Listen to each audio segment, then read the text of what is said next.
de um jogo coletivo que fizemos.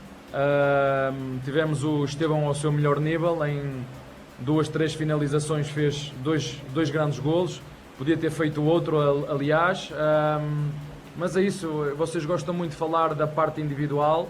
Ela, quando se insere no espírito coletivo da equipa, e vocês viram ele a vir defender, fazer um carrinho aqui na lateral para vir ajudar o Rocha a defender, e foi por isso que pagaram por ele 60 ou 70 milhões.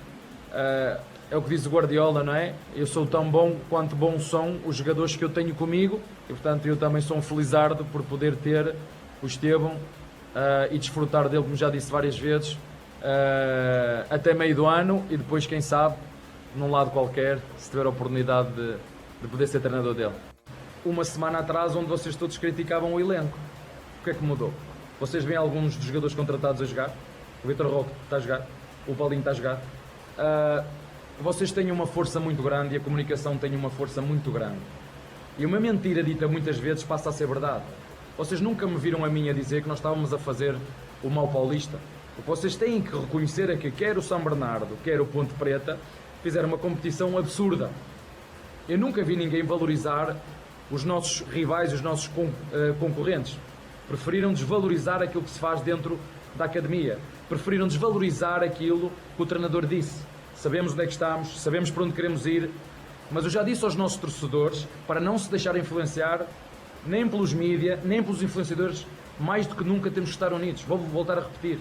O Palmeiras não tem a mesma força na mídia que têm outros. Nós temos que trabalhar o dobro e ganhar o dobro para ter metade da moral que têm outros clubes. Eu preciso que os torcedores nos apoiem, não preciso que os torcedores nos critiquem. E muitas vezes, e este início, criticaram por muitas das coisas que vocês dizem e escrevem. Porque hoje em dia todos somos jornalistas, todos têm um blog, todos têm um canal de YouTube. Aliás, hoje nem é preciso tirar curso para ser jornalista. Já pelo menos foi como disse o meu diretor de comunicação. Hoje, para ser jornalista e passar informação não é preciso curso nenhum. Precisa ter um telefone e precisa ter seguidores. E depois eu meto para lá o que eu quiser. Aos nossos torcedores digo, não vamos ganhar sempre, mas vamos lutar sempre para ganhar. Foi o que eu prometi desde o primeiro dia que estou aqui.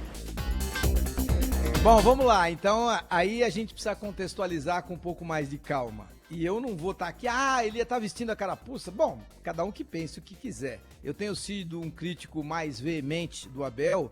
Por quê? Porque eu pauto a minha vida pela seriedade, pela conquista do resultado, pela proporcionalidade naquilo que te entregam em relação àquilo que você precisa entregar.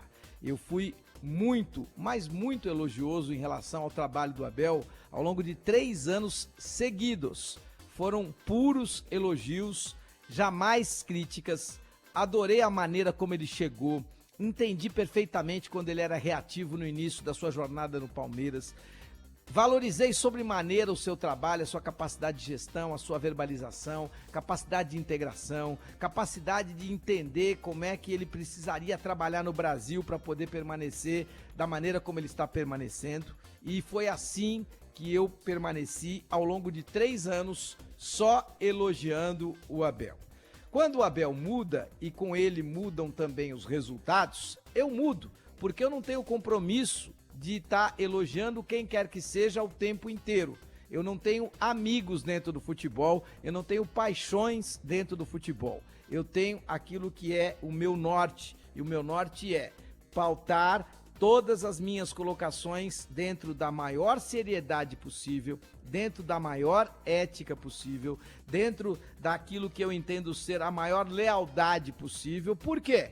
Porque eu não posso ter rabo preso com ninguém, pela maneira como eu pauto o meu trabalho. Então, se eu elogio o Mano Menezes porque eu acho que neste momento ele é um baita resultadista e eu gosto de resultadistas, e ele se mantém qualificado, ele se mantém conseguindo tirar leite de pedra, ele vai ser elogiado. O dia que ele tentar mudar, o dia que os resultados não acompanharem aquilo que eu imagino ser a função dele, ele passará a ser criticado.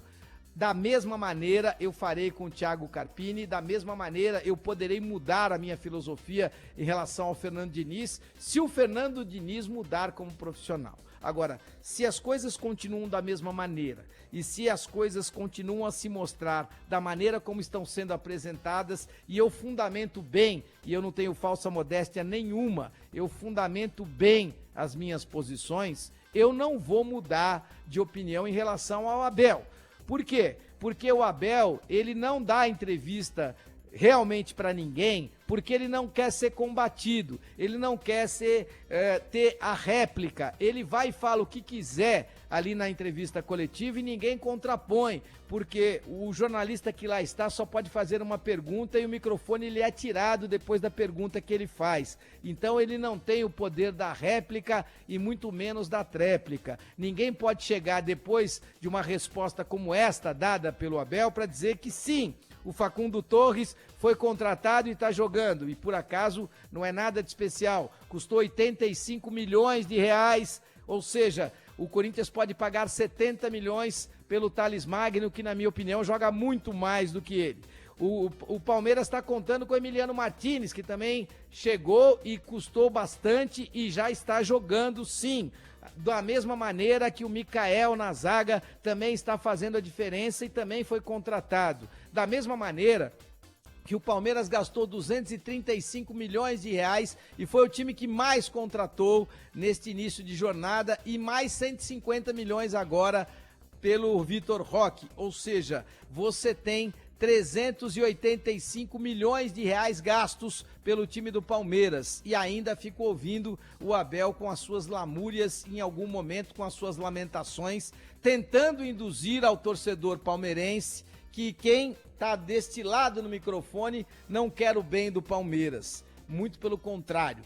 Todos, pelo menos, eu pauto as minhas análises por aquilo que penso e eu tenho a convicção que os jornalistas, por excelência, eles não têm parte nem contra nem a favor de ninguém. E eles têm a obrigação, pela preparação, pelo histórico que tem, e cada um tem o seu histórico, de levar a verdade, ou pelo menos a sua verdade bem fundamentada. O Abel é o treinador mais bem pago da América do Sul, é o treinador mais bem pago da história dentro do futebol brasileiro. Está entre os 20 treinadores mais bem pagos do mundo. O que é que ele quer? Ele quer o quê? Ele quer só serpentina? Ele quer só purpurina? Não dá para entender. Não dá para entender que ele não queira a cobrança diante da realidade que vive o Palmeiras. É inacreditável que a cada entrevista coletiva, como ele verbaliza muito bem, ele vem a público para lançar farpas contra os jornalistas, contra influenciadores ou quem quer que seja que tenha o poder de poder levar informações do Palmeiras para o público, quer seja ele o público do Palmeiras ou de outras equipes. A minha questão é muito clara e muito óbvia. O Abel é um baita privilegiado, ele tem uma capacidade de gestão incomum, é o maior verbalizador entre os profissionais do futebol brasileiro, mas ele está longe de ser um dos melhores treinadores do futebol brasileiro em atividade.